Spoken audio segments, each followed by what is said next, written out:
دوستانو سلام. دوستانو د دوو کمرو غټ ډیم دی او تاسو ګورئ دغه اوبه ځینې ورونو سره بالخصوصا انجینر صاحب دولت شاهي هغه الله دې ژوندی لري او الله دې په عمر کې خیر او برکت واچوي.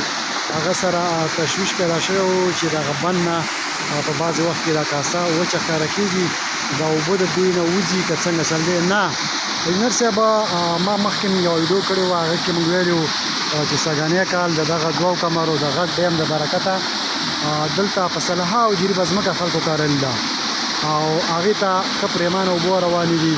نو دغه وخت ګرمي زیاته ده او نور فصل په رسېدو باندې دی. نو موږ وخت نه وخت زیات وخت موږ دغه بند خوشي تر څو د دغه خلکو د فصلونه وشي او خدای ناخواسته په دغه وخت کې ونه سوځېږي. نو موږ اوبه ډېر کم وخت لپاره دغه دروازه بند دی، که نو دروازه خوشي او ښکته خلکو ته یې خوشي کوو تر څو هغوی خپل فصلونه اوبه کړي او دغه فصلونه یې وشي.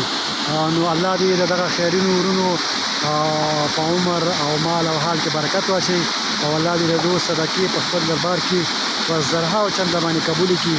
دا د دوی د صدقو برکت دی روستانو چې ښکته په سلهاو جریبه ځمکه چې هغه مخکې به همداسې للمي وه، یو فصل به کېده، سږکال د مني فصل هم وشو، زیات جوار پکې ولاړ دي، اوس رسېدلي دي. نو دا موږ انجینر صاحب هغوی ته خوشي کوو، د همدغه دروازې د لارې ورته اوبه خوشي کوو او بیا یو 2 ګنټې روان وي، 3 ګنټې بیا یې بندې کړو او سبا چې بیا راشو بیا یې په سبۍ کې وارې خوشي کړو یا وارې مازدیګر کې خوشي کوو. نو موږ یې د دروازې د لارې خوشي کوو او د بند نه چې دی د ستوني په اندازه باندې اوبه هم نه وځي، ځکه خپله خوا موږ انګاب کوو او اوبه ټولې په کاسه کې ساري دي. الله دې ستاسو د ټولو خیرونو ورونو صدقې قبول منظور وکړي.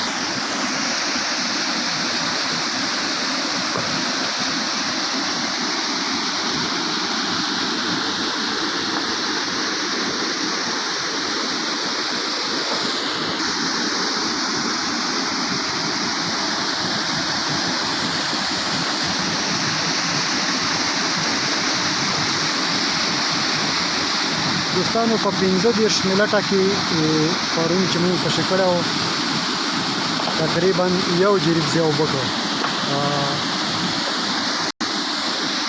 ځکه د خوړ کې هم ډېره فاصله ده چې هغه ځای ته ورسېده، اوبه ډېرې وي خو هغې ته چې ورسېده نو ټول ټوټالي 15 منټه وخت ونیو، بېرته موږ دروازه بنده کړه. نو 1 جریب ځای ښه په تابه اوبه کړی و، بیا هم اوبه روانې وې.